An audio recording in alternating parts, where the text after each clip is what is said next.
Does taste exist? I keep thinking about this question. Does taste actually exist? I don't mean my taste, your taste. I mean the thing itself. Is taste real? Or do people just hide behind that phrase? Everyone has different taste.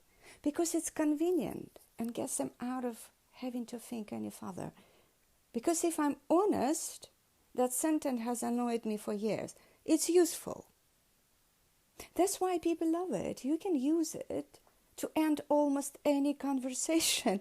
You think something is vulgar, someone says everybody has different tastes. You think something is cheap, same thing. You think something is too loud, too sticky, too desperate to impress, and again, everybody has different taste. And as if that settles it. As if the moment you start noticing anything more precise than I like it or I don't like it, you have suddenly become a snob. I don't buy that. Of course people have different preferences. That part is obvious. One person likes red, another likes grey, one likes brutalism, another likes velvet, gold, mirrors, and even something enormous hanging from the ceiling that looks like it survived a family curse. Fine, that's not the issue. The issue is that preference and taste are not the same thing. Saying I like it doesn't tell me very much. It might be habit, might be appetite, it might just be what someone got used to wanting. Sometimes it's pure reflex. Taste begins slightly later than that.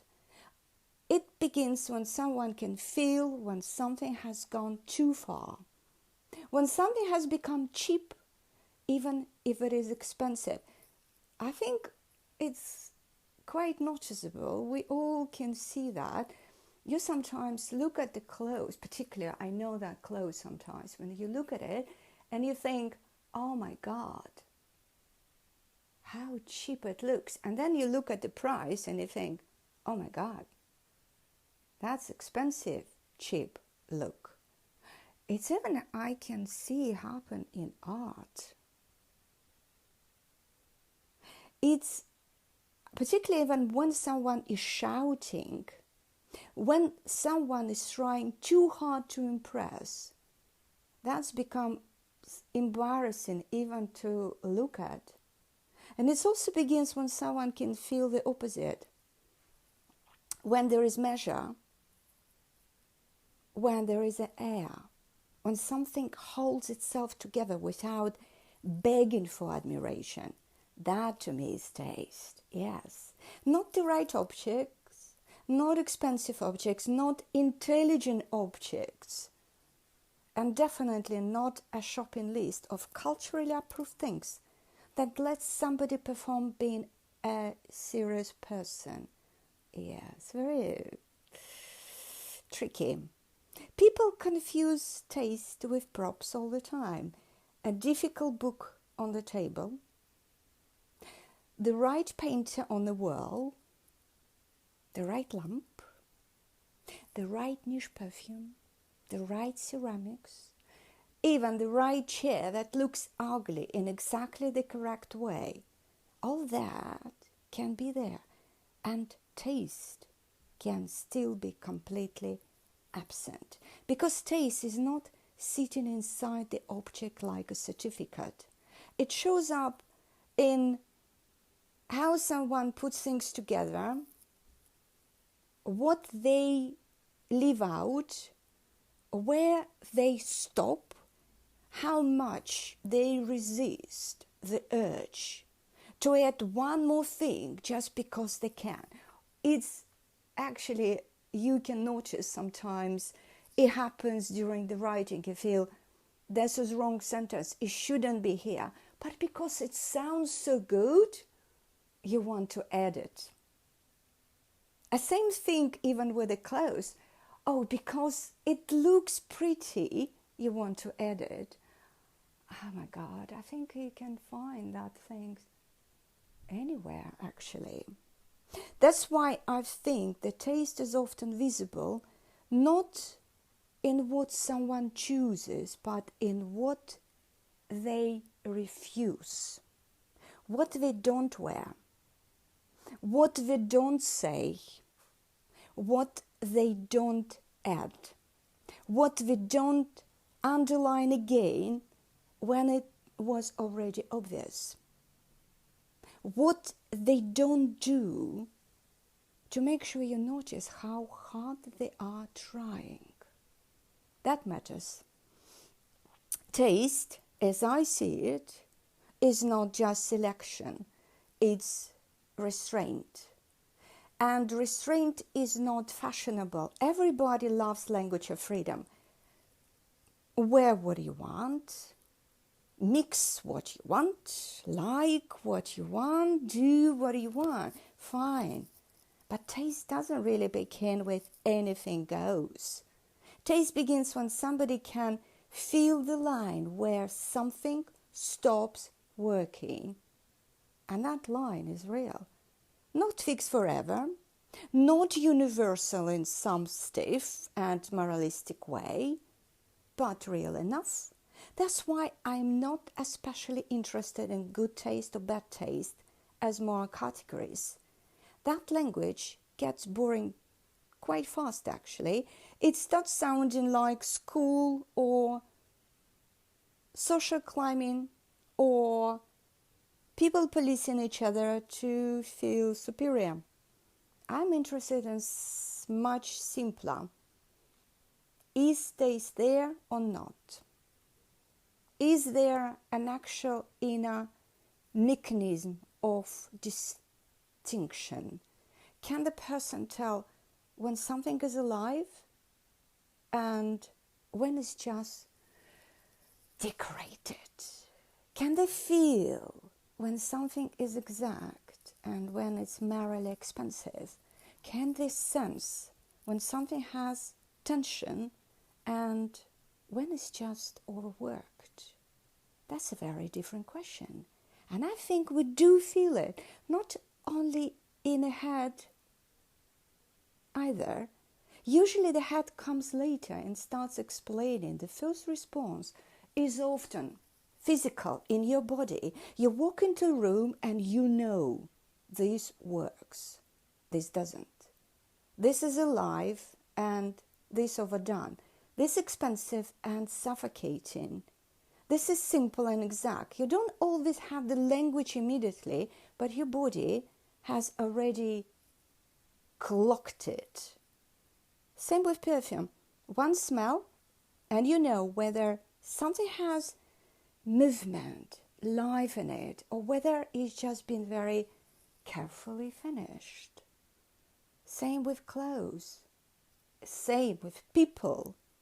Same with spaces. Same with writing, actually. Some sentences are alive and some are just beautifully arranged furniture. That's why I don't trust the lazy version of taste is subjective. The true only up to a point. Yes, taste is shaped. Of course it is. What people grow up around matters. Money matters. Exposure matters. Habit matters. What your eye gets trained on matters. If you spend years looking at clumsy things, you stop noticing certain kind of clumsiness. If you spend years around precision, your tolerance changes. So yes, taste is personal. It's shaped, it grows, it changes. But that still doesn't mean it's random. That's the distinction I care about. Because once people hear not random, they start panicking that somebody is about to impose rules and tell them how to live. I'm not talking about rules. I'm talking about the ability to tell one thing from another without immediately hiding behind the word subjective. Sometimes one thing is tighter and another is sloppier. Sometimes one thing holds and another falls apart. Sometimes one thing has measure and another has greed. Sometimes one thing is alive and another one is just sitting there in very expensive clothing, hoping no one notices that there is nothing going on inside. You can feel that. And yes, taste can be snobbery very easily.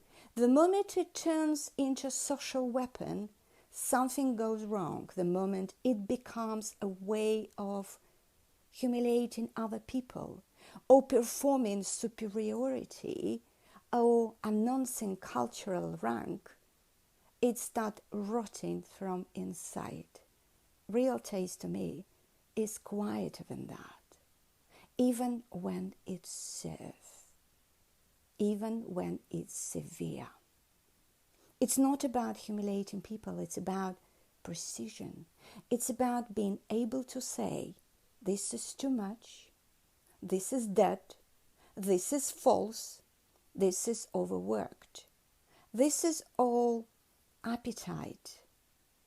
Sorry, but no form.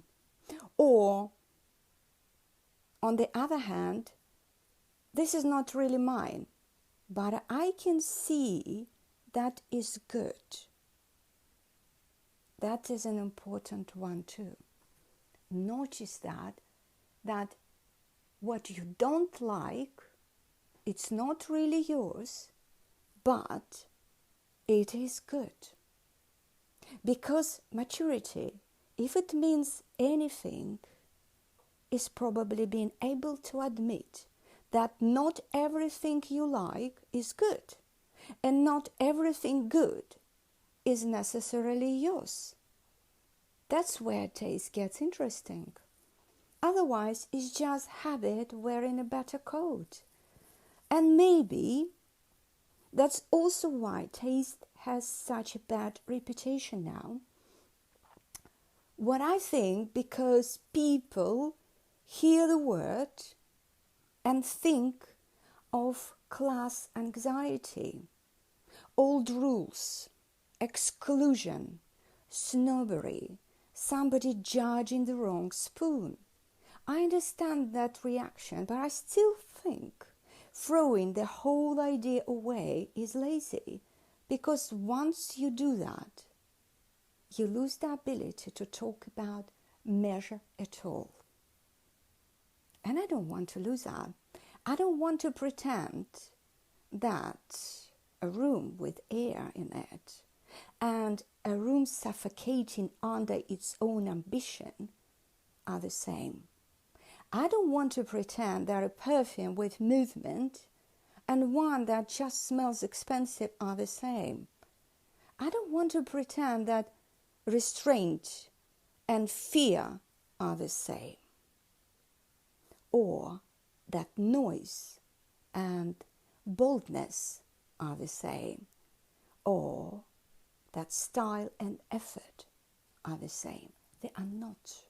And I think taste is exactly what helps you feel those differences without turning them into moral panic. So yes, I think taste exists.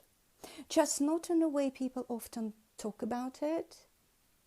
It's not a badge. It's not a status. It's not a little club for culturally approved. It's not a list of correct purchases. It's not proof that somebody is better than anyone else. It's a way of sensing when something is too much, too dead, too eager, too false, too pleased with itself. It's also a way of sensing when something is exact, alive, measured, and still breathing. That's all. And maybe the question isn't, do I like it? Maybe the questions are, is there measure here?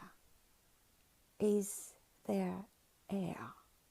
Is their life? Or is this just trying very hard to impress me? That, for me, is where taste begins.